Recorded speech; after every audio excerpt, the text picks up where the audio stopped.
partir de agora, na Unesp FM, Observatório do Esporte. O programa que dá bola a todas as modalidades esportivas.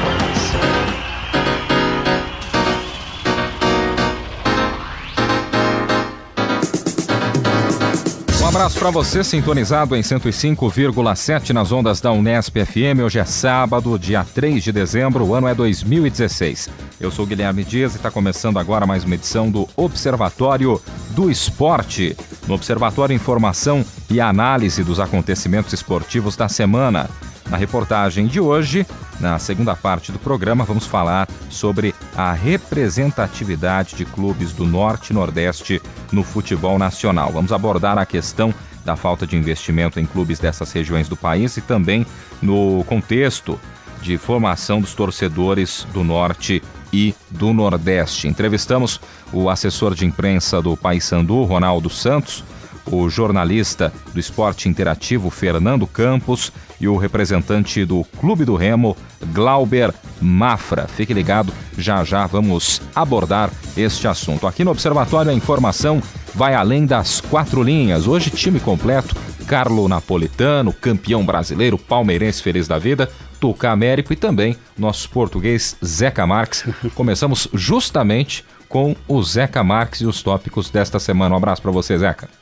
Bom, inicialmente um abraço para toda a massa alviverde de São Paulo, os palmeirenses, que festejaram de maneira muito bonita o título no último domingo.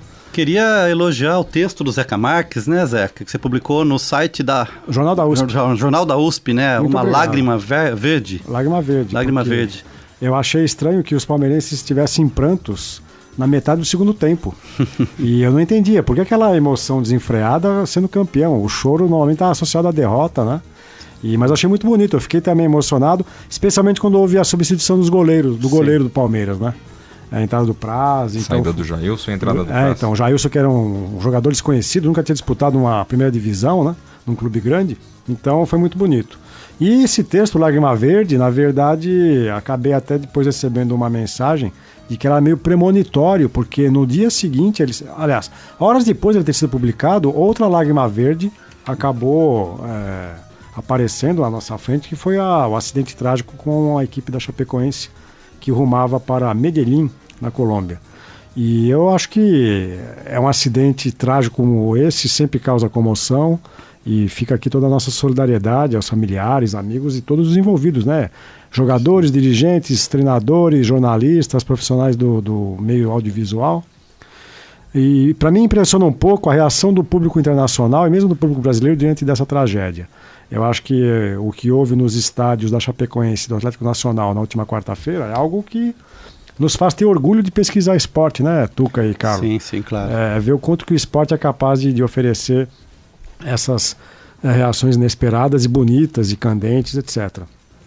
Eu acho que tudo isso tem muito a ver com o fato da Chapecoense ser uma equipe jovem. A equipe da Chapecoense tem 43 anos, nasceu em 73. Mais nova que eu. Mais nova que o Carlão, vejam só. Ela não tem grandes rivalidades no futebol brasileiro, salvo alguma rivalidade local, mas mesmo em Santa Catarina não é a equipe que tem mais inimigos, né? A grande rivalidade é Avaí, Figueirense, um pouco o Joinville. E é uma equipe ascendente, teve essa chegada à primeira divisão há 3 anos, é um dos times que nunca caiu para a segunda divisão, junto do São Paulo, Santos, Cruzeiro, Flamengo e o Inter pode ser agora sair desse clube. E a Chapecoense foi campeã estadual, então ela tem tido uma certa presença na cena local. E eu acho que esse acontecimento é um choque, inclusive, para o futebol catarinense. Porque em 2015, a gente às vezes esquece que havia 4 equipes catarinenses na primeira divisão do Campeonato Brasileiro. Figueirense, Avaí, a própria Chapecoense e o Joinville. 2 caíram em 2015, o Joinville e o Avaí, e agora caiu o Figueirense. Mas o Avaí volta. Então teremos duas equipes na próxima edição da Série A, a Chapecoense e o Avaí, e teremos 2 na segunda, que é o Figueirense que cai e o Criciúma que ficou por lá, que se manteve lá. Então, a gente até chamou a atenção em 2015, né? Nossa, Santa Catarina vai ter mais equipes na primeira divisão que o Rio de Janeiro. Rio de Janeiro só tinha 3, o Botafogo, o Vasco, o Fluminense e o Flamengo, né, que o Vasco não disputou. Então, a outra questão é que eu acho que esse fato é primoroso para motivar uma cobertura mais emotiva por parte das televisões. Então, é aquela coisa, o Tuca pode falar sobre isso, de o câmera e o jornalista, o entrevistador, ir atrás da emoção desenfreada. Então, quando a gente imagina que o personagem vai começar a chorar, fecha-se o plano, close no rosto do sujeito, para que tenha a lágrima ali em primeiro plano. E vejo que até o Profissão Repórter do Caco Barcelos, que normalmente não entra nessas armadilhas, fez algo muito semelhante no programa exibido na última quarta-feira. Né? Eu acho que houve alguns momentos em que o programa desbancou assim para um sentimentalismo gratuito, que não é o que costuma aparecer nesse programa. E por último, para terminar aqui essa minha menção a esse fato trágico, eu acho que há alguns problemas que a gente não pode deixar de perder de vista nesse acidente. Houve um erro logístico absurdo do próprio clube, a meu ver, porque ele queria voar de voo fretado de São Paulo para Medellín, um voo direto, por meio de uma empresa colombiana. Empresa que tem uma única aeronave, quer dizer, já é algo para se desconfiar de uma empresa de aviação que tem uma aeronave apenas. E que o dono é o piloto. Que o dono é o piloto. A ANAC, para mim, de maneira muito responsável e salutar, proibiu esse voo fazendo uso da legislação. Só pode sair um voo fretado do Brasil se for uma empresa brasileira ou uma empresa do local de destino. No caso, tinha que ser uma empresa colombiana. E aí fizeram aquilo que a gente chama do jeitinho brasileiro. A delegação da Chapecoense voou até Santa Cruz de la Sierra, na Bolívia, para pegar esse avião boliviano e depois de voo fretado para Medellín. Então, quer dizer, quiseram dar um drible na própria questão logística da legislação. Isso se mostrou um equívoco completo. Por quê? O outro equívoco do piloto. Como é que se faz um voo de 3.000 km de distância com uma... autonomia de 3.000 km. Autonomia de voo de 3.000 km. E aí o acaso agiu de forma primorosa para provocar tragédia. Eu acho que ninguém imaginou que esse voo ia se deparar com uma outra emergência de uma aeronave maior que estava com vazamento de combustível e que teve prioridade para pousar em Medellín, fazendo com que o avião da Chapecoense desse voltas ali até... Colocar mais um ingrediente aí, né? Como que o aeroporto de Santa Cruz de la Sierra autorizou a saída dessa aeronave, sabendo que não tinha autonomia. Nem sei qual é o tipo de fiscalização que existe quando uma aeronave decola. E, por último, obviamente havia muita gente da imprensa e eu acho que essa é uma outra prática que poderia ser repensada. Para mim não faz muito sentido jornalistas que vão transmitir um jogo, fazer a mediação no fato esportivo, terem tanta proximidade com os próprios personagens que vão ser alvo da mediação que eles vão fazer. No caso, jogadores, treinadores, dirigentes, presidente de clube. Então, imaginemos que um comentarista, um locutor do jogo, fizesse sérias críticas ao treinador da equipe da Chapecoense. Ele vai voltar no mesmo voo que esse treinador depois na volta, né? Então, acho que essa aproximação entre fonte, quem vai mediar o fato, ela poderia ser repensada. Tá certo. Você está sintonizado em 105,7. Este é o Observatório do Esporte aqui na Unesp FM. Mais algum tópico, Zeca? Não, eu acho que os palmeirenses daqui da mesa podem falar melhor, o Tuca e o Carlão, mas acho que a comemoração do Palmeiras, que durou menos de um dia, ficou um pouco contaminada com esse sentimento de perda de uma equipe que horas antes estava no próprio Allianz Parque disputando o jogo. Foi coadjuvante, né, da não conquista. Só, Zeca, só o campeonato do Palmeiras, mas toda a última rodada decisiva para muitos clubes do Campeonato Brasileiro também teve um cancelamento, né?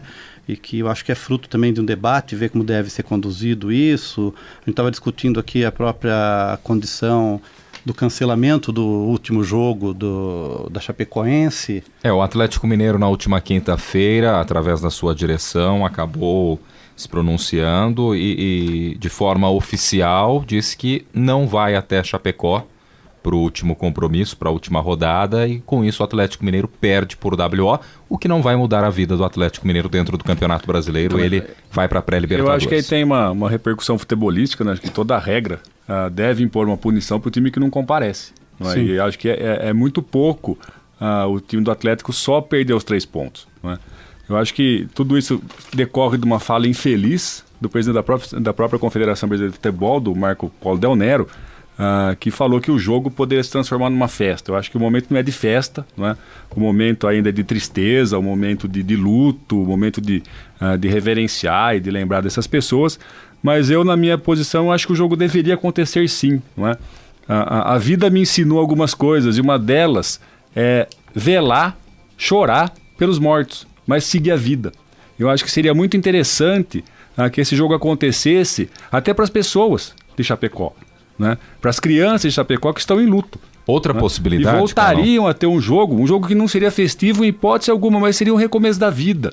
Um recomeço da vida depois do enterro dos heróis, dos falecidos do time da Chapecoense. Concordo plenamente com o Carlão, é um jogo para celebrar a vida. E outra possibilidade que surgiu durante a semana é que o Atlético Mineiro poderia mandar o seu time de júnior, né? Os juniores, para enfrentar os juniores também da Chapecoense.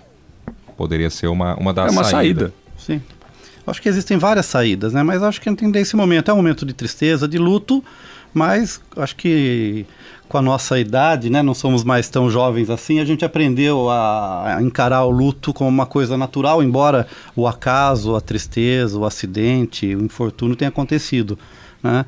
Mas talvez fosse uma bela saída o encontro das duas equipes de juniores. Acho que seria uma saída honrosa, equipes em pé de igualdade, né? Em termos de idade, de garotos, e aí até celebrando a renovação do futebol. Poderia realmente ser isso. E surgiram também várias notícias que pipocaram por aí, redes sociais, notícias que não se confirmaram durante a semana. A primeira delas dava conta que o Paris Saint-Germain doaria uma quantia de 40 milhões de euros, evidentemente que isso não se confirmou, e outras notícias que realmente pipocam aí a todo instante, que o Kaká poderia jogar uma temporada na equipe da Chapecoense, até para ajudar nessa reconstrução. O próprio Luiz Fabiano foi cogitado também, pediram ao Ronaldinho Gaúcho que fizesse a despedida dele, o último ano dele como atleta profissional na Chapecoense, mas isso tudo com certeza, se for mesmo se concretizar, pelo menos alguma dessas situações, com certeza vai levar algum tempo ainda, alguns dias para que isso seja é um algo fato concreto. Perigoso, eu acho, né, Guilherme? Eu acho que tem que separar dessa hora que a ajuda real, de verdade, para recriar, reconstruir o time, ou um certo oportunismo. Ele vai ficar uma temporada, pode até de repente ser campeão, mas e o day after, e depois? Né? A questão é fazer o belo trabalho que a Chapecoense fez de subir, né?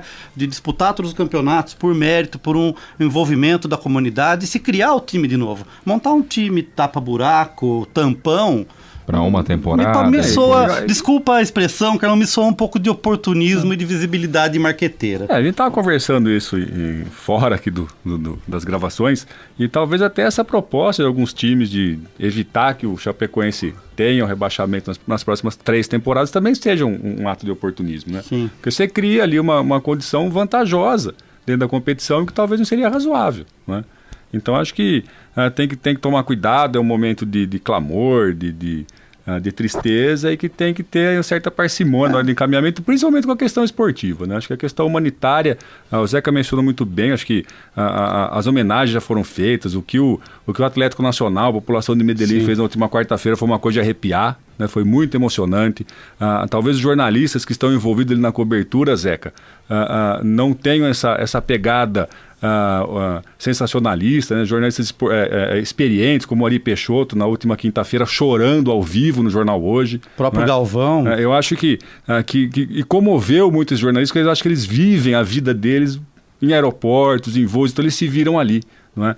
Então mas eu acho que a gente tem que pensar um pouco no esporte. O programa nosso é de esporte, não é?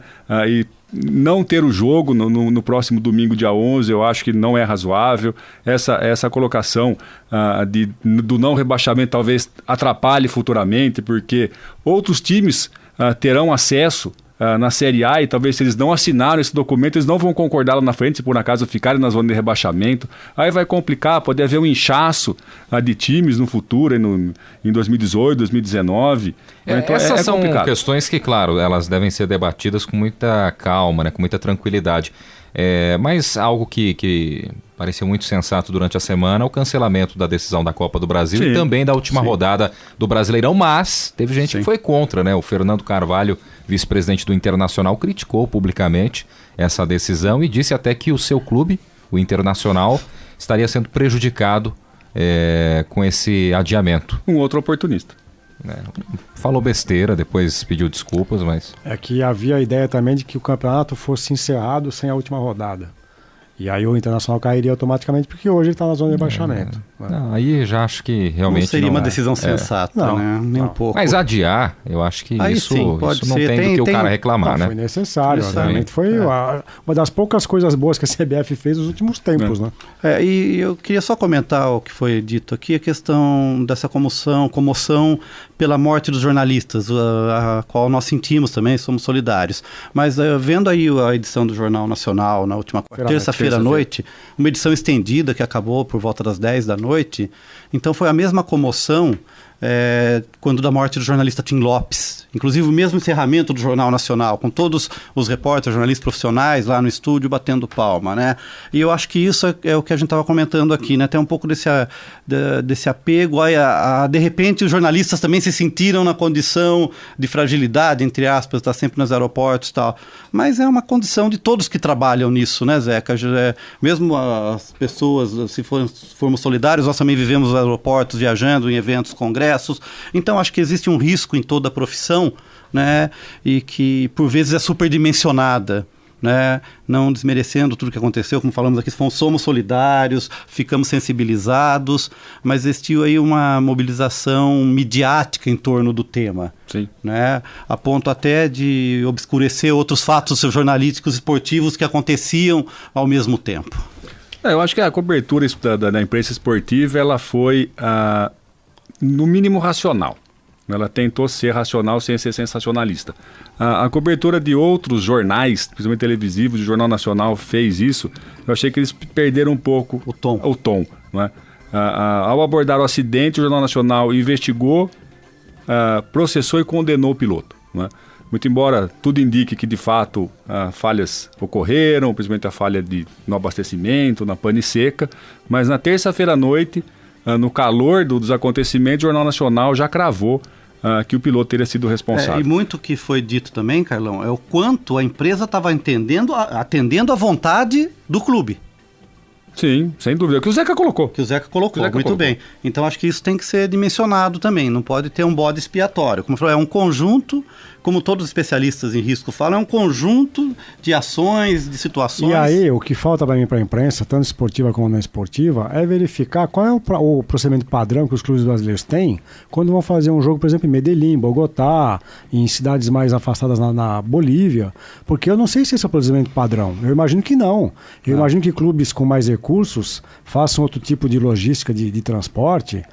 Você viajou agora para o Equador, Peru, quer dizer, ali há algumas questões, inclusive por causa da topografia, né? A gente tem uma Cordilheira dos Andes ali, que às vezes dificulta esse transporte. Mas, por exemplo, eu gostaria de saber quando o São Paulo vai jogar uma Libertadores, como jogou este ano, jogou lá na Colômbia, você lembra, Guilherme? Jogou contra o próprio Atlético Nacional, né? Foi eliminado então, veja, pelo Atlético. Como é que esses clubes fazem quando vão disputar essas partidas? A gente não sabe. E sempre é uma reclamação dos voos complicados, demora. Se é voo comercial, voo de carreira, se a imprensa vai junto do voo, quer dizer, a gente não fica sabendo. E acho que cabe à imprensa didatizar um pouco mais para a gente perceber se esse procedimento ele foi um procedimento mal feito, ou se isso é o que todos os clubes fazem e coube a Chapecoense ter essa falta de sorte tremenda de acontecer uma tragédia agora. Disseram que a seleção da Argentina usou essa mesma aeronave quando veio jogar com o Brasil em Belo Horizonte. Sim, outras fontes apontam que também esse transporte já teria sido oferecido para a seleção brasileira. Mas veja, de Buenos Aires para Belo Horizonte, uma viagem muito mais curta, né? Com muito mais aeroportos na rota de direção de Buenos Aires a Belo Horizonte. Viagem caso houvesse uma emergência, é um voo de 3 horas mais ou menos, né? 2 horas e meia. Então é diferente fazer um voo com essa distância do que um voo no meio da Cordilheira, no meio da Amazônia, né? Você está em 105,7, este é o Observatório do Esporte. Obrigado pela sua companhia, pela sua audiência. Bom, vida que segue, né? Vamos tratar de outros temas. Carlo Napolitano vai ser os tópicos acho que o Zeca essa semana. Deu parabéns aí pros palmeirenses, né? Eu me incluo nessa, né? O Zeca até mandou um WhatsApp logo depois do jogo. E eu li um texto do Tostão no último domingo. Eu até falaria isso na semana passada, mas o texto do Tostão me reforçou. Não sei se vocês leram, mas o texto era teoria de tudo, não é? E o Tostão falando que todos os comentaristas esportivos, jornalistas tentam explicar todas as questões do futebol, do esporte, porque perdeu, porque ganhou, porque o técnico não é bom, porque o jogador perdeu o pênalti ou acertou. E eu já falaria esse comentário na semana passada, antes de acabar o campeonato. E para entrar nessa onda do Tostão da teoria de tudo, Carlo Napolitano, tenho a minha teoria do porquê que o Palmeiras foi campeão, não é? Eu estava voltando de São Paulo na semana passada e comprei o Caderno Lance. E o Caderno Lance tinha toda a tabela do campeonato com os resultados. E eu estava ali com um pouco de tempo, eu comecei a fazer uma checagem na tabela. O Palmeiras foi o único time ali dos 4 primeiros colocados que venceu todos os jogos com os atuais rebaixados e com o virtual rebaixado, que é o Internacional. E se ganhar também do Vitória, se houver rodada, eu acho que vai ter no próximo final de semana, ele também ganhará do penúltimo, que é o Vitória, que ganhou em casa.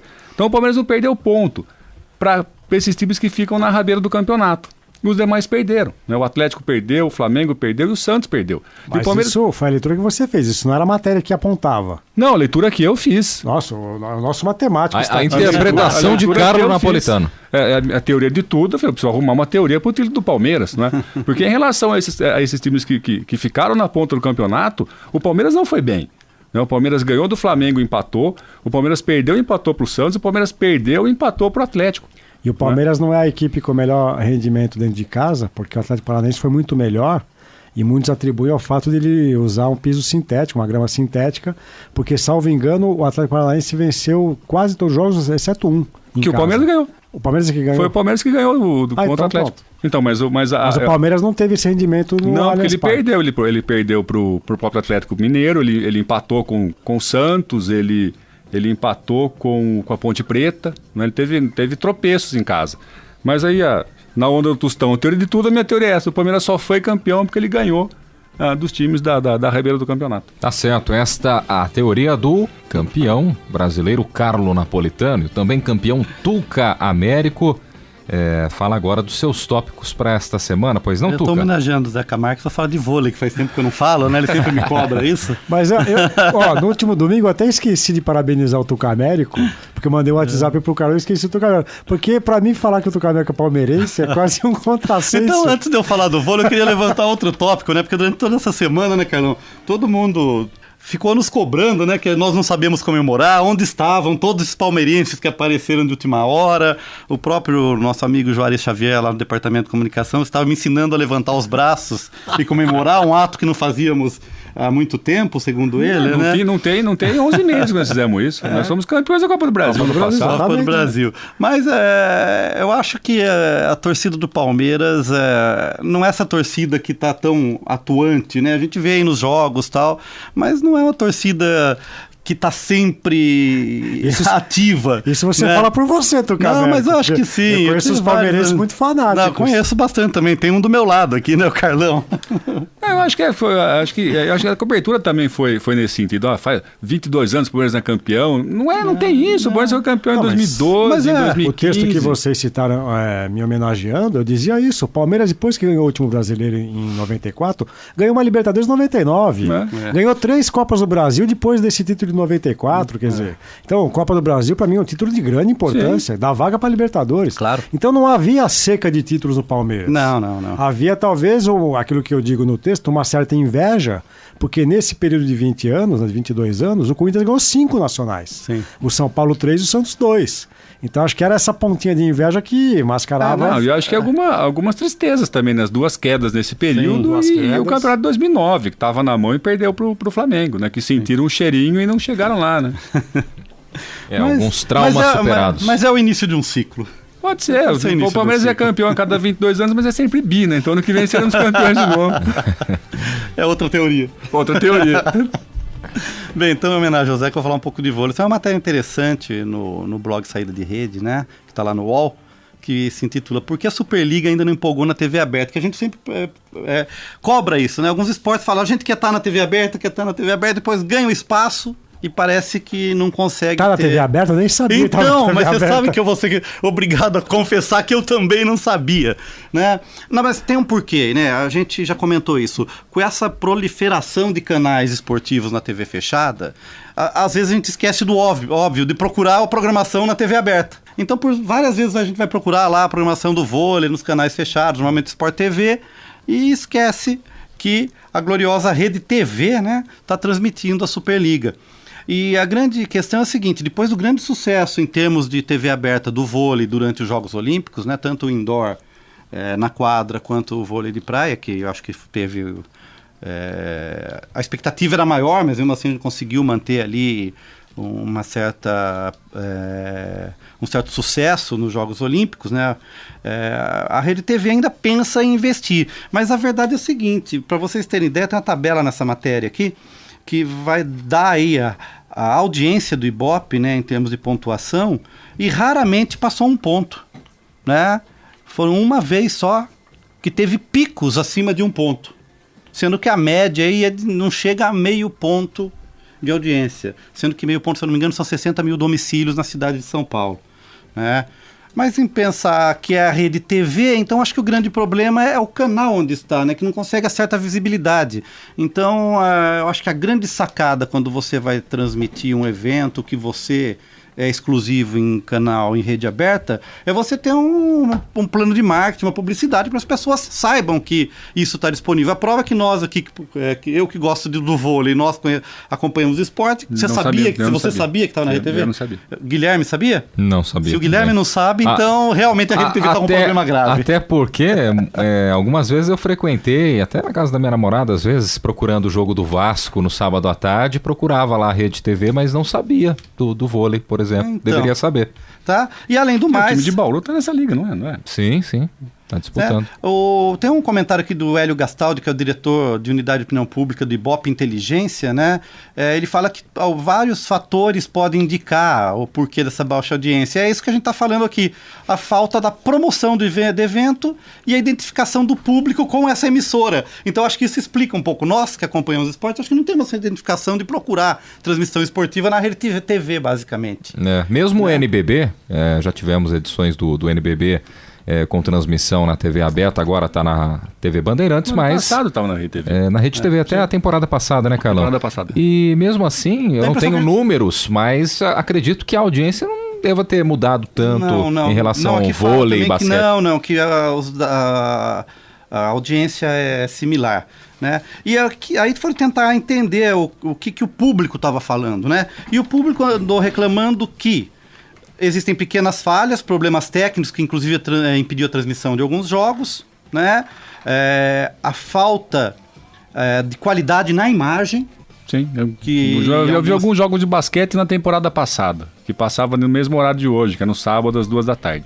E também reclamaram do narrador Marcelo Duó, com excesso de interatividade com os espectadores e por ele ser inconveniente interrompendo o comentário na hora certa, uma falta de timing na locução, na narração do evento esportivo. E muita gente não gosta de assistir, por exemplo, partidas de futebol na Rede TV pelas narrações, justamente. Silvio Luiz transmitindo futebol, algumas partidas do Vasco, muita brincadeira e pouca atenção mesmo para o que está acontecendo ali no gramado, distorcendo algumas coisas. Tem gente que adora, eu não vou discutir isso. Eu não gosto. Eu também não gosto. E eu, por exemplo, se está passando o jogo e é o Kleber Machado que está narrando... Se tiver outro canal transmitindo... Já dá uma desanimada. E eu tendo a mudar se outro canal. E tem gente que adora o Kleber Machado, então é bacana. Sei lá, de gosto ou mau gosto. Sim, tem gente que o Galvão tá narrando algum jogo, muda, né? Procura outra opção. E tem gente faz tempo que o Galvão não narra, ele mais comenta do que narra jogo. Sim, né? tem outra postura. Eu já falei aqui, ele criou a figura do narrador comentarista. O que é uma grande sacada. Sim, também. Né? Que com a mudança da estética da transmissão do jogo, em que a gente vê mais o que está acontecendo, o tamanho da tela, enquadramento, ele viu que não precisava ficar falando toda hora, né? Por isso que eu não gosto do Luiz Carlos Júnior. Não é que ele fica, o goleiro pegou na bola, o goleiro chutou a bola, vai bater no lateral, você tá vendo, ele não precisa falar, ele não é mais locutor de rádio. Ele esqueceu disso. O Galvão soube se apossar dos tempos mortos para exercer o comentário. E tem gente que, ainda sobre o Luiz Carlos Júnior, tem gente que não gosta do timbre da voz. Ele berra. Que acha irritante. Ele berra. Então, a gente respeita, né? Respeitamos, mas fica a dica que foi dada pelos telespectadores para a Rede TV, que uma das reclamações é sobre a narração do vôlei que não emplacou lá. E para fechar meus comentários sobre vôlei, eu havia comentado aqui que o descredenciamento da Agência Brasileira de Controle de Dopagem, né, pela Agência Mundial Antidoping, já tem reflexos aqui no Brasil, né? Então, por exemplo, a Liga de Voleibol não está conseguindo mais fazer os exames antidoping. Não são exames feitos em todos os jogos, por amostragem, mas isso compromete, né, o jogo, até porque, por lei, os campeonatos devem ser submetidos a controle antidoping. E tem um outro dado aqui, que é muito complicado. O basquete, por exemplo, está mandando fazer lá os exames antidoping ou nos Estados Unidos ou na Colômbia, porque eles já tinham dinheiro reservado para isso. Então esse aumento do custo para enviar a amostragem pode ser absorvido, então não vai ter problema. Mas na natação, né, o campeonato que vai acontecer no Mundial de Budapeste, se a gente tiver seletiva aqui no Brasil, que vai acontecer em Palhoça, Santa Catarina, se tiver algum recorde não vai poder ser validado porque não tem o exame antidoping. Então, se alguém quebrar o recorde sul-americano na natação, ele está invalidado porque não vai ter o controle sobre isso. Então, a gente discutiu aí os problemas, né, todas as questões políticas que envolveram o fechamento daqui do laboratório no Brasil, e só tendo a lamentar, porque isso agora já passou a fase da simples notícia do fechamento do laboratório e já está impactando na atuação e no desempenho dos campeonatos e eventos esportivos no Brasil. Tá certo, você está em 105,7, este é o Observatório do Esporte, aqui na Unesp FM. Vamos agora então para a matéria deste sábado com a locução do também palmeirense Leonardo Del Sante. Observatório do Esporte. Confira a reportagem da semana. Um tema em debate.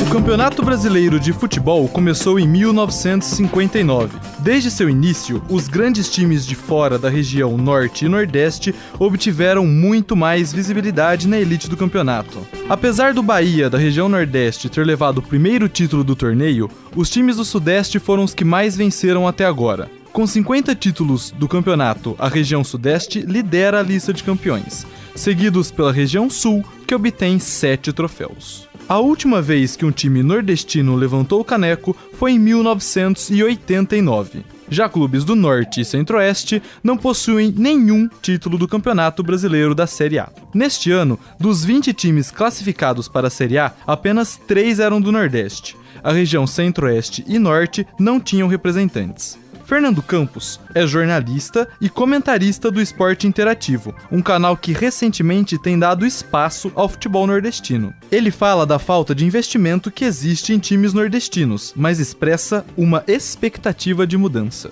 Por muito tempo, o futebol brasileiro ficou muito marcado por uma divisão de investimento. A gente via investimento muito mais alto dentro dos clubes do eixo, principalmente do eixo Rio-São Paulo, por questão de visibilidade e por questão de um mercado consumidor superior às demais regiões do Brasil. E a gente também viu esse crescimento há muito tempo nos times do Sul e de Minas Gerais, né? Cruzeiro, Atlético Mineiro, Grêmio. Não dá para negar que ainda não existe um nivelamento, ainda não existe um equilíbrio nessa questão de representatividade, de poder de investimento entre clubes de Rio, São Paulo, Sul e Minas com clubes do Nordeste, mas eu vejo uma evolução muito grande nesse sentido. Fernando argumenta que a visibilidade do futebol nordestino só tende a crescer, assim como o investimento. Hoje, esses clubes estão na vitrine. Hoje, o esporte interativo, com diversas coberturas de Série C, de Série D, de estaduais do Nordeste, da própria Copa Verde e da Copa do Nordeste, está colocando esses clubes em outro patamar na questão dos holofotes. A partir do momento que você tem os holofotes em si, determinado clube passa a ser muito mais atrativo para o mercado. E é só consequência que clubes do Nordeste passem a ter um poder de investimento superior. A gente está vendo isso com o esporte, que tem jogadores de qualidade no seu grupo, cada vez mais um poder de investimento maior. O próprio Bahia, que tem um dos elencos mais caros aí da Série B e acaba de conseguir o acesso.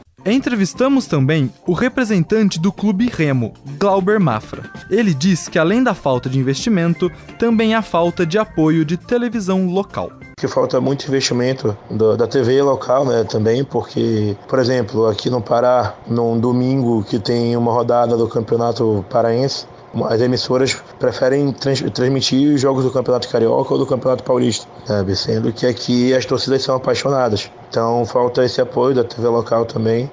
Para Ronaldo Santos, assessor de imprensa do Paysandu, time da região norte que está disputando a Série B, existe uma grande diferença nas cotas distribuídas pelas emissoras de TV, o que contribui para a desigualdade. Vai muito do posicionamento da mídia. Se você vê o investimento, por exemplo, as cotas de TV que foi paga pela emissora responsável pela transmissão dos jogos da Série B neste ano, a maior cota era do Vasco da Gama, né, que era 6, 7 vezes superior da cota que o Paysandu recebeu. Então, por aí você já tem uma noção do investimento, né, do valor que é pago pela imagem do clube e dessa diferença gritante que existe entre os clubes que são do eixo para os clubes que não são do eixo, né? Então, às vezes só acaba ocorrendo essa desigualdade por conta da própria mídia. E, claro, financeiramente acaba tendo uma influência, né? Porque você ganhando um maior retorno financeiro, você tem uma oportunidade de fazer um time mais encorpado, né? Uma realidade maior, um investimento maior. Para Glauber, o formato do campeonato de pontos corridos prejudica os clubes que recebem menos investimentos. Nota-se que quando as equipes nordestinas foram campeãs, o campeonato ainda era mata-mata. Todo mundo cita o modelo de pontos corridos como o modelo mais justo, porque premia o clube, né, que teve o melhor desempenho durante todas as rodadas do campeonato. O time mais regular é o campeão, né, é o primeiro, que soma mais pontos. Porém, como pode ser justo se existe essa diferença de patrocínio, de cotas de TV, essa diferença de investimento? Os clubes do Norte e Nordeste, né, chegavam sempre bem colocados nos campeonatos brasileiros quando era mata-mata. Tanto que o Sport e o Bahia foram campeões assim, no modelo mata-mata. Eu acho que esse modelo dá chances desses clubes se aproximarem dos clubes do eixo, né, do eixo Rio-São Paulo, do sul do país também, de Minas, que são os clubes que estão monopolizando o futebol brasileiro. Já em número de torcedores, as regiões que não têm seus times representados no Campeonato Brasileiro acabam torcendo para os times do eixo Rio-São Paulo. Em 2013, um estudo divulgado pela Pluri Stocos Pesquisa e Licenciamento Esportivo mostrou que mais de 50% dos nordestinos torcem para times do Rio ou de São Paulo e que 22% deles torcem para o Flamengo. O representante do clube Remo aponta essa questão e define como uma herança maldita. Eu acho que assim, isso eu posso taxar como uma herança maldita que a gente sofreu da década de 80 e 90, né? E antes, na década de 70 também, etc. Que é quando foi o auge do futebol brasileiro, com diversos craques surgindo nos seus clubes, como Pelé, Zico, etc. Então, foram as emissoras de TV faziam um marketing maior, uma divulgação maior para esses clubes da região sul-sudeste. Virou algo cultural, principalmente aqui no norte, onde sempre foi o certo, sempre foi tu torcer por 3 times, o time daqui, de Belém, né? Um time de São Paulo e o Rio de Janeiro. Todo mundo tinha 3 times. Eu, por exemplo, né, me citando como exemplo, eu tenho um pai que sempre foi remista, flamenguista e santista. E o meu irmão sempre foi remista, corintiano e vascaíno. Ronaldo Santos, assessor do Paysandu, explica que o motivo do Norte e Nordeste terem tantos torcedores do eixo é histórico, mas aponta uma mudança nesse torcedor. Isso daí é um contexto cultural, né? Isso daí foi uma coisa que a própria mídia contribuiu, principalmente nos jogos transmitidos pelo rádio, na TV aberta, ali onde os torcedores daqui da região norte, nordeste, possuíam mais acesso a estes jogos que eram transmitidos na rádio e na TV do que para os jogos que eram realizados dentro da sua própria cidade. Houve uma mudança muito grande de um tempo para cá, né? Tanto que existe uma grande força aqui no estado de valorização dos times daqui da região. Hoje você vê muitos torcedores que torcem somente para o Paysandu. Está ocorrendo uma mudança, claro que não é uma mudança total, né? Mas é uma mudança que vai ocorrendo gradativamente e vem mudando um pouco essa realidade, né? Por fim, Fernando Campos, do Esporte Interativo, define o torcedor nordestino. O torcedor nordestino, ele é apaixonado como qualquer outro torcedor. O torcedor é passional, o torcedor ele quer vencer, o torcedor quer a equipe dele jogando bem, o torcedor quer sentir o orgulho dele. O que a gente vê no torcedor nordestino é uma gratidão muito forte por quem olhou para ele da maneira que ele sempre mereceu, quem valorizou o futebol nordestino. Muito bem, vamos aos tradicionais agradecimentos depois da locução do Leonardo Del Sante, agradecendo ao jornalista Fernando Campos, também ao assessor do Paysandu Ronaldo Santos e ao representante do clube do Remo, o Glauber Mafra. Conosco agora na mesa a Gabriela Brizotti, também a Camila que já fez a estreia dela outro dia aqui, né? A Camila Gabriele. E hoje temos uma estreia aqui no time do Observatório do Esporte, já no finalzinho do ano, mas temos a estreia do Vitor Soares. Quero começar justamente com você, Vitor. Fala um pouquinho aí das suas impressões a respeito dessa matéria. Você que ajudou na produção desse conteúdo. Um abraço para você. Abraço, Guilherme. Muito obrigado, gente, pelo espaço. Estou muito feliz de estar aqui. Realmente, eu vou falar um pouquinho sobre a questão do formato do campeonato. Muito se discute se o campeonato de mata-mata é melhor ou não que o de pontos corridos, e um dos entrevistados falou sobre isso. E a questão que eu não tinha notado ainda sobre isso é de que o campeonato de mata-mata, ele não tem como fazer a emissora prever quem vai chegar até o final. O campeonato de pontos corridos, não. A emissora consegue saber todos os times que o time vai jogar até o final, entende? Então, por exemplo, é muito interessante no campeonato de pontos corridos que uma emissora pague mais direitos de transmissão pro Corinthians, pro Flamengo, porque ela sabe que ele vai chegar até o fim. E no mata-mata, não. Um dos entrevistados falou sobre isso, e é uma questão interessante, né, de se notar. Ele falou também que os times nordestinos que ganharam o campeonato ganharam antes do campeonato sem pontos corridos. Eu não acho que isso seja realmente tão importante, porque o campeonato de pontos corridos está há muito pouco tempo, né? Então, óbvio que é mais fácil um time ter ganhado antes do campeonato começar a 100 pontos corridos, no caso.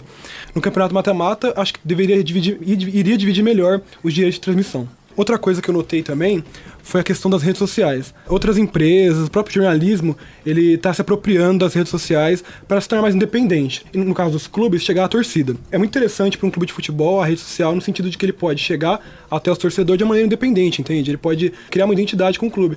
E acho que o grande problema é esse, é criar uma identidade no torcedor nordestino com os clubes do seu estado, entende?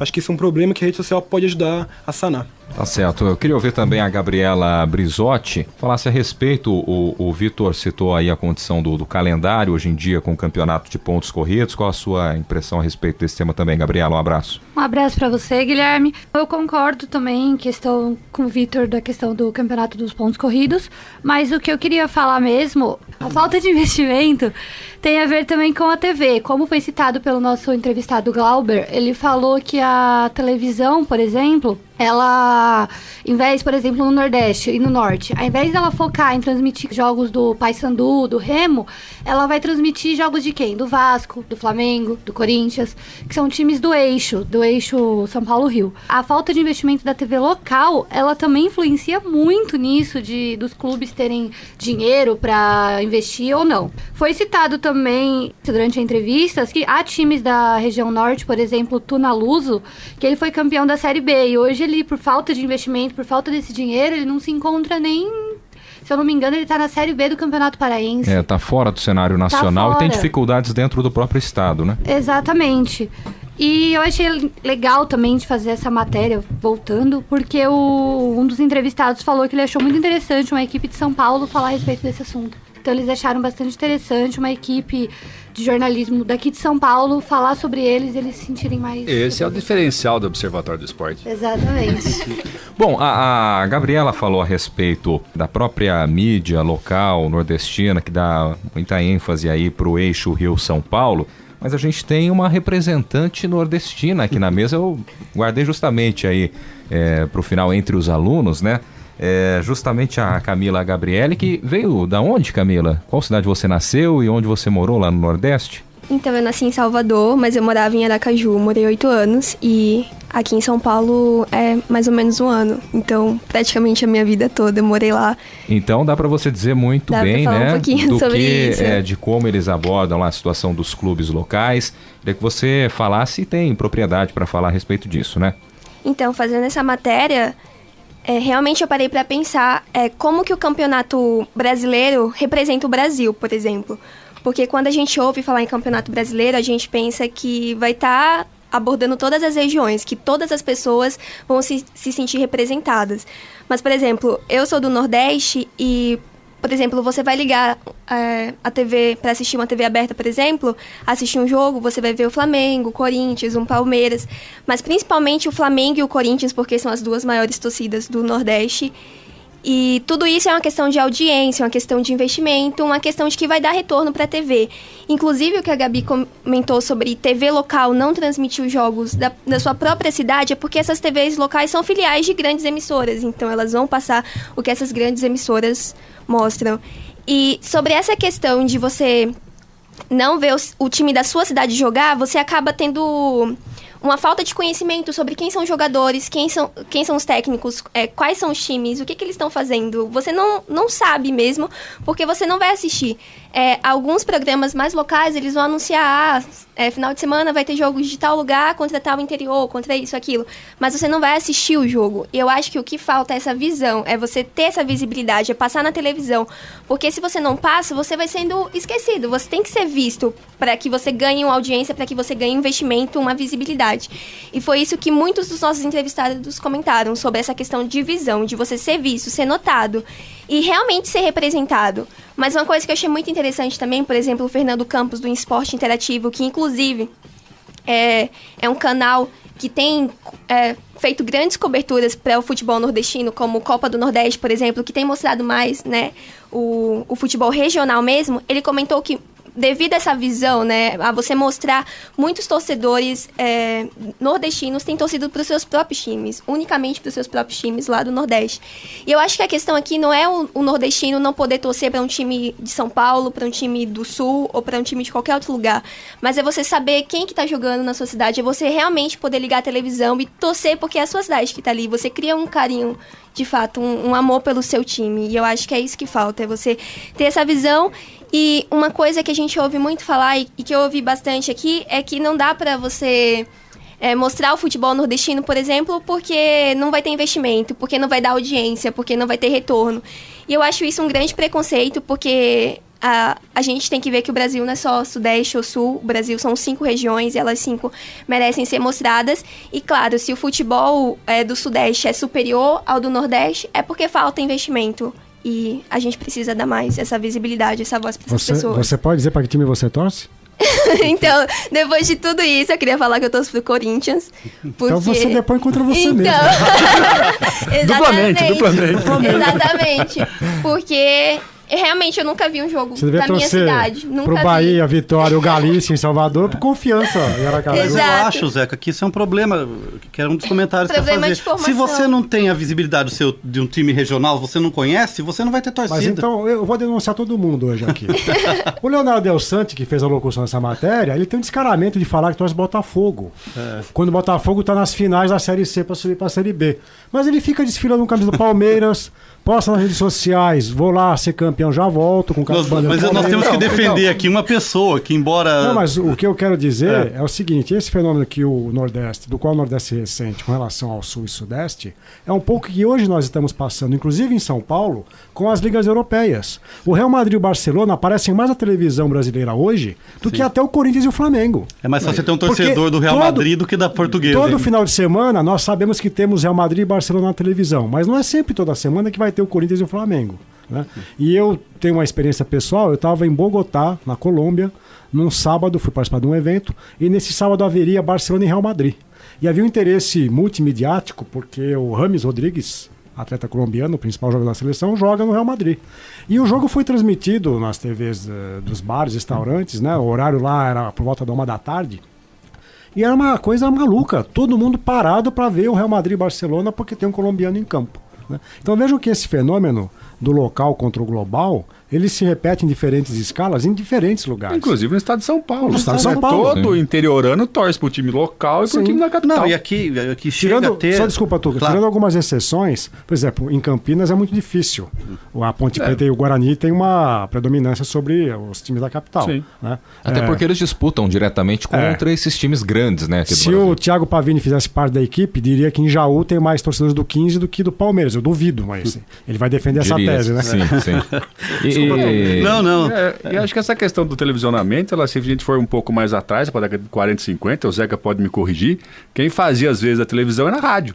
E a rádio também era nacional e transmitia os jogos do eixo de São Paulo. Basicamente então, do Rio. E por isso que justifica a enorme quantidade de torcedores do Fluminense, do Flamengo, do Botafogo no Nordeste.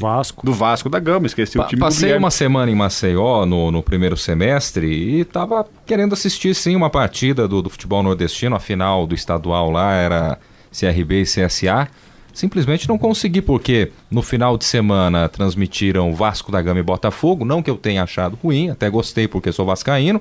Na quarta-feira à noite tinha jogo de clubes nordestinos pela Copa do Brasil, eles optaram por transmitir na TV aberta Corinthians e Nacional de Montevidéu, o jogo da volta da fase oitavas de final da Libertadores, e no fim de semana seguinte, Botafogo e Vasco, novamente decisão do Campeonato Carioca. Então, a programação que eu tive lá da TV aberta, a mesma que eu teria aqui, com exceção, claro que aqui em São Paulo transmitiriam a partida decisiva do Campeonato Paulista, mas foi praticamente a mesma coisa. Bem, eu queria só comentar que isso acontece aqui, né? A gente está aqui em Bauru, quando o Noroeste estava disputando o Campeonato Paulista, da primeira divisão, era muito comum você ir ao estádio e a maioria das pessoas estavam torcendo para o visitante. Sim. O que é uma contradição, né? É difícil acontecer isso. Então isso acontece em escala global. E também, para completar, falar que isso não acontece só no futebol, né? Acontece na maioria dos esportes. Então a gente também precisa ter esse olhar não só para o futebol, mas para os outros esportes. Volta e meia tentam fazer um time de basquete no Nordeste, um time de vôlei, e ver que não tem o apoio local. Então aí também falta um pouco, acho, desse investimento local, dos empresários locais, até em pensar que é uma possibilidade de dar visibilidade publicitária em termos nacionais, visibilidade nacional a sua marca, a seu produto. Então falta criar um pouco essa cultura de utilizar o esporte, não que ele não seja utilizado, né, como publicidade ou para divulgação de marca, mas que outros estados, outras regiões aprendam, né, fazer isso. É lógico que é difícil brigar com essas empresas grandes que fazem isso, né? Mas, por exemplo, quantos times a Caixa patrocinou? Né? Talvez a maioria do campeonato brasileiro. A maioria do campeonato. Então, por que não tem um patrocínio ou um pool de patrocinadores que poderiam injetar dinheiro na Série B? Né, para tentar levantar e transformar isso numa forma de visibilidade no mercado específico que você tem interesse de crescer. Falta um pouco de formação. Faltou aqui nosso amigo Ari Rocco, né, Zeca Marques, para falar um pouco dessa gestão das empresas, do marketing esportivo, que eu acho que tem mercado. Mas eu acho que o nordestino, em especial o torcedor do Bahia, pode ficar entusiasmado, né? O Bahia acaba de subir para a Série A, então disputará em 2017. O Bahia foi o primeiro campeão nacional, né? Vocês mencionaram na reportagem, há controvérsia sobre isso, em 1959, não é? Depois, em 1989, o Bahia é campeão, aí sim, brasileiro, não é? 88. Não foi 89? Então eu errei minhas contas aqui, Zeca Marques, que eu ia falar 80, porque eu ia falar 30 em 30 anos. Então em 29 anos o Bahia pode ser campeão. Então talvez em 2018, não é, o Bahia possa ser campeão nesse intervalo de 29 anos na sequência de um título e outro. E tem gente que defende ainda, numa ignorância danada, que o pessoal no Nordeste não dá tanta atenção assim pro futebol. É uma ignorância tremenda, até porque se a gente pegar aí decisões recentes da Copa do Nordeste, esse ano tivemos o Santa Cruz campeão, até conversava aqui com o Tuca em off, estádio absolutamente lotado, e mesmo os times do eixo Rio-São Paulo, quando são punidos e tem que mandar as partidas fora de seu estado, eles procuram muitas vezes o Nordeste. Por quê? O público lá é bem superior quando um Flamengo vai jogar no Nordeste, quando um Corinthians vai jogar numa outra região, do que quando esses times jogam no Rio de Janeiro. Tem uma estratégia conhecida, velha estratégia já da CBF, sempre que a seleção brasileira está em crise, vai pro Nordeste, ela vai jogar no Nordeste. Não, mas a Fonte Nova sempre cheia em jogos do Bahia. O pessoal abraça, gosta mesmo. O estádio do Ceará também sempre cheio. Eu queria voltar a uma questão que nossos colegas aqui comentaram sobre a forma de disputa. O futebol talvez seja a única grande modalidade que tem campeonatos de pontos corridos, porque isso não acontece no vôlei, no tênis, no basquete. Quer dizer, não há campeonato de pontos corridos. O que me lembra agora é a Fórmula 1, que tem pontos corridos, quem soma mais pontos ao longo das provas. Mas aqui no Brasil, a Copa do Brasil já faz, às vezes, desse campeonato mata-mata. Então não faria sentido ter um campeonato brasileiro e uma Copa do Brasil com sistemas semelhantes, né? E o Campeonato Brasileiro passou a ser de pontos corridos também por interesse das televisões, que queriam ter uma programação fixa durante o calendário do ano para poder vender pacotes para o exterior. Isso foi um pouco tiro no pé, porque se não vai um time grande com chance de título até o final, isso desvaloriza um pouco o próprio produto, né? Se um time mediano está lá com chance de ser campeão, mas não é o que tem acontecido. Ultimamente, quem tem sido campeão brasileiro? Grandes clubes de grandes torcidas. Mas veja, se esse argumento valesse a disputa, os times do Nordeste seriam campeões da Copa do Brasil, o que também não tem acontecido, né? Está tudo se restringindo a esse eixo aqui do Sul-Sudeste. Tá, estou recebendo informação aqui do nosso diretor Fábio Fleury, Zeca, em uma pesquisa de 2010, do perfil do torcedor pernambucano, né? Então, qual a porcentagem de torcedores por equipe, né? Então, eu vou falar aqui só para a gente ter uma noção. 26,4% dos pernambucanos torcem para o Sport, 15,7% para o Santa Cruz, 8% para o Náutico, aí vem a surpresa, 6,8% para o Flamengo, 4,8% para o Corinthians, 3,8% para o Palmeiras, Carlão, 3,7% para o São Paulo, 1,6% para o Vasco da Gama e com 0,6% o glorioso Bode do Araripe, que ganha, que está na frente do Santos, Botafogo, Fluminense e Grêmio. O Bode do Araripe? Bode do Araripe. Faltou dizer o Ibis aí, né? Faltou o Ibis. Tá ok? Mas a gente nota. Mas o Fleury também veio aqui falar para mim, para lembrar de uma palestra que houve na Intercom em Manaus, em 2013, só que eu não me lembro quem foi o palestrante. E ele se mostrava muito indignado pelo fato de nordestinos não torcerem para os clubes locais. Sim. Né? E há um movimento em algumas cidades do Nordeste, algumas capitais, de valorizar a equipe local. Então, até de uma forma muito beligerante. Quem não adota um time local passa a ser um pouco alvo de um certo tipo de preconceito. Eu acho que as pessoas torcem para quem querem, para quem gostam de torcer. E não acho que é uma obrigação. Nasci aqui, tenho que torcer para um time daqui. Tá certo. E você, ouvinte do programa que acessa as redes sociais, curta a nossa página no Facebook. O endereço é o www.facebook.com/Observatório do Esporte. Acesse também o blog do nosso programa. O endereço é o www.observatoriodoesporteunesp.blogspot.com.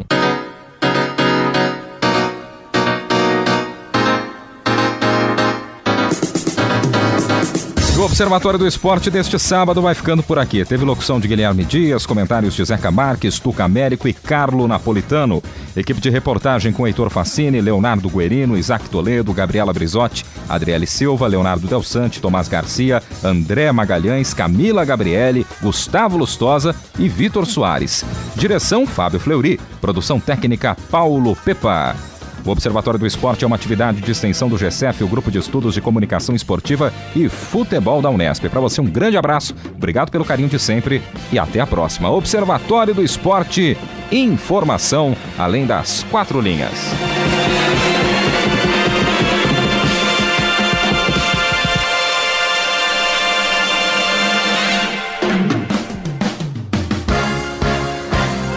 A Unesp FM apresentou Observatório do Esporte, o programa que dá bola a todas as modalidades esportivas.